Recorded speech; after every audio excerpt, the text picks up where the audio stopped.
Sa mga katik vloggers, mga subscribers, bago tsaka luma, mga supporters, mga dumaan, dumalaw at bumisita sa channel, lahat ng mga ka-viewers, secret viewers at silent viewers, magandang araw.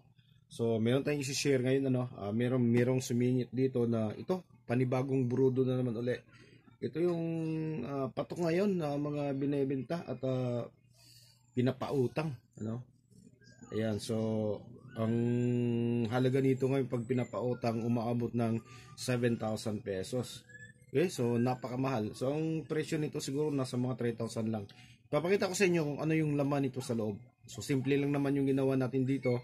Hindi naman gaanong malaki yung problema. So i-share ko na lang sa inyo. Tear down na lang natin kung ano ba yung laman nitong ganitong unit, kung dapat ba siyang bayaran ng 7,000 pesos. Okay? So ito yung ito yung laman nito. Okay, so kapag gusto mong buksan yung box niya, kailangan tanggalin mo muna to lahat. Ito. Ayan siya. Ito. Tapos may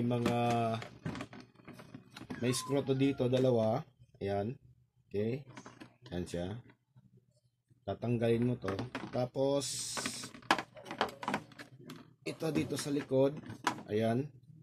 May mga screw dyan. Tapos dito naman nakasalpak to, yung kanyang board. So tingnan nyo yung laman nito. Ayan. Ayan. Ganito lang yung laman niya. Ang supply nito ay 7.4 volts.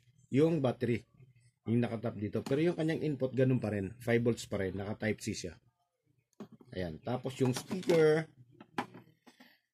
para makita nyo yung speaker, kasi nabibighani kayo ng ganito. Kasi nga medyo malakas to tumunog.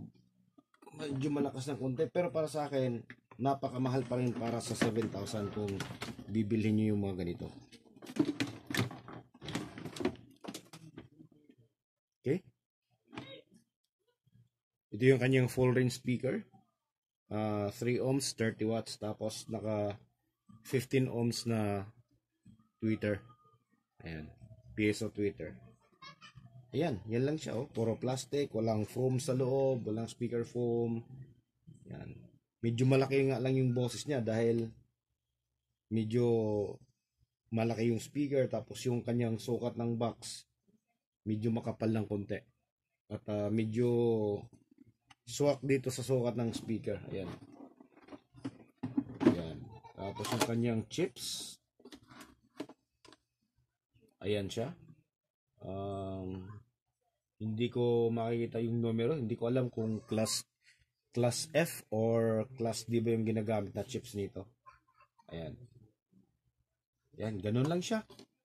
Ayan, so Brudo BTS 1740. So kakaiba naman yung in-upload natin nung nakaraan na Brudo din, na nasunog yung board, nasira yung board, hindi nasunog, nasira. Okay, so mas mali ito ng konti. So ito yung nakaraan na nireset natin. Ayan. Okay? Yan yung nireset natin. Brudo din to. Tapos ibang modelo ng Brudo. Ayan ito. Okay, so hanggang dito na lang siguro tayo. So maraming salamat. God bless at bye-bye.